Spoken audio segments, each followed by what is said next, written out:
The restaurant buzzed with quiet luxury as three wealthy men finished their expensive dinner. When the young waitress placed the bill on the table, their smiles turned cold. "We're not paying for this," one of them sneered. The service was slow. The waitress apologized softly, even though she knew she had done nothing wrong. Other guests watched uncomfortably as the men raised their voices, humiliating her in public. Unseen by them, a man at the corner table lowered his newspaper. The billionaire owner of the restaurant had been listening. As the men continued mocking the waitress, the owner calmly stood up and walked over. His presence silenced the room. "Is there a problem here?" he asked. The men laughed, unaware of who he was, and complained loudly, exaggerating every detail. The owner nodded patiently, then turned to the waitress and asked what happened. She spoke honestly, her hands trembling.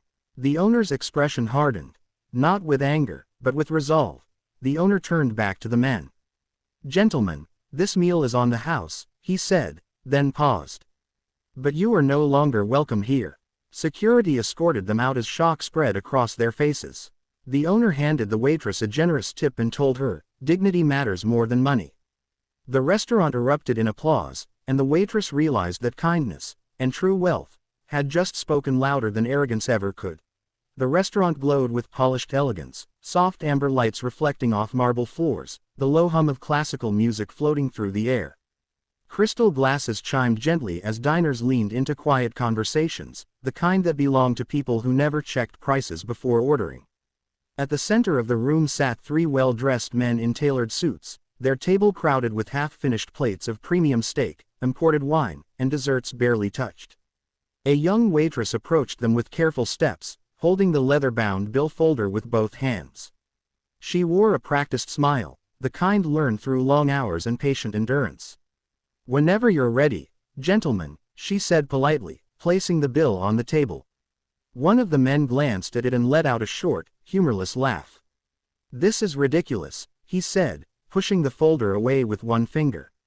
Another leaned back in his chair, crossing his arms.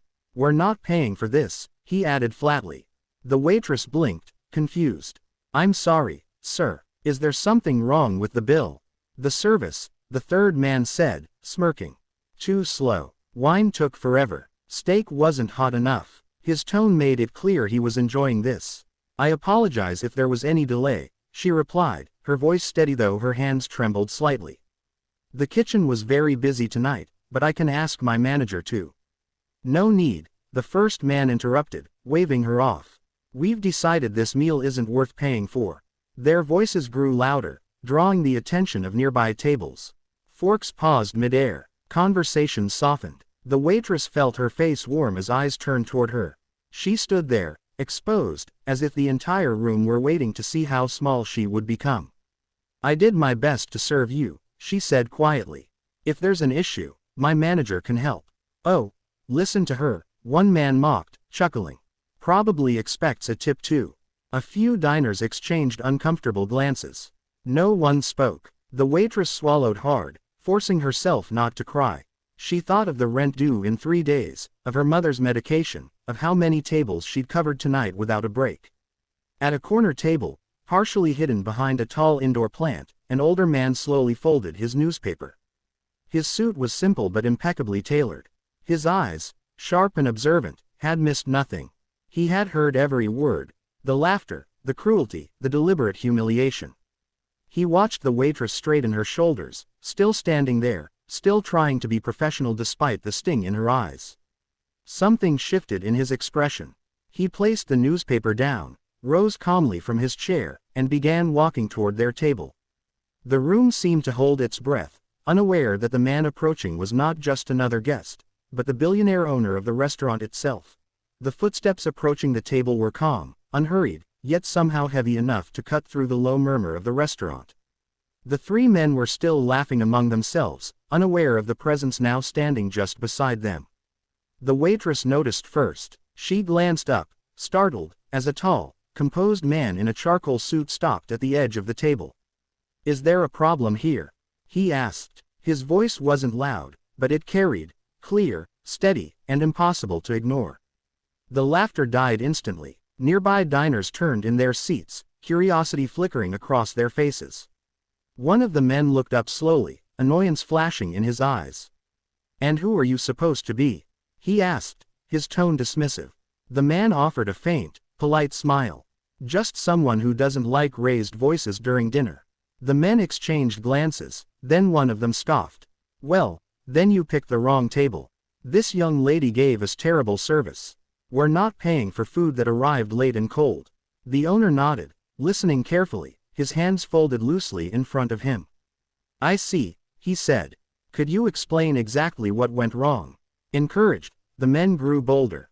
They exaggerated every detail: the wait for drinks, the timing between courses, the temperature of the steak. Each complaint grew more dramatic than the last, their words dripping with entitlement. As they spoke, the waitress stood silently to the side, her gaze fixed on the floor. When they finally finished, the owner turned to her. "And what's your side of the story?" She hesitated, her throat tightening. Every instinct told her to apologize again, to shrink, to take the blame. But something in his expression, patient, attentive, gave her courage. "I served them as quickly as I could," she said softly. "The kitchen had a large party tonight, but I checked on their table multiple times. I brought refills, I followed up on their order, and I asked if everything was okay. They said it was fine, until the bill came." Her words hung in the air. A few nearby diners nodded subtly, having witnessed parts of her service themselves. The owner studied her for a long moment, then gave a small nod. He turned back to the men, his calm demeanor unchanged, though something firmer had entered his eyes. "Gentlemen," he said, "this restaurant has very clear standards. We value our guests, but we value our staff just as much." One man rolled his eyes. "Are you the manager or something?" The owner didn't answer immediately. Instead, he reached into his pocket and pulled out a sleek black card, placing it gently on the table. Embossed on it was the restaurant's logo and a single name beneath it. The men leaned forward, squinting. Their expressions shifted, smirks fading, confidence cracking, as realization slowly set in. The silence that followed was heavy, almost uncomfortable. The three men stared at the black card on the table as if it had suddenly gained weight. One of them cleared his throat, forcing a laugh that sounded thin even to his own ears. "So, you own the place?" he asked, trying to recover his earlier arrogance. The billionaire owner met his gaze calmly. "Yes," he replied, "and I've been listening since the moment you decided humiliation was cheaper than honesty." The color drained from their faces. Around them, other diners leaned in, openly watching now. There was no pretending this was a private matter anymore. The owner turned slightly and gestured for the waitress to step closer. "You did your job," he said, loud enough for nearby tables to hear.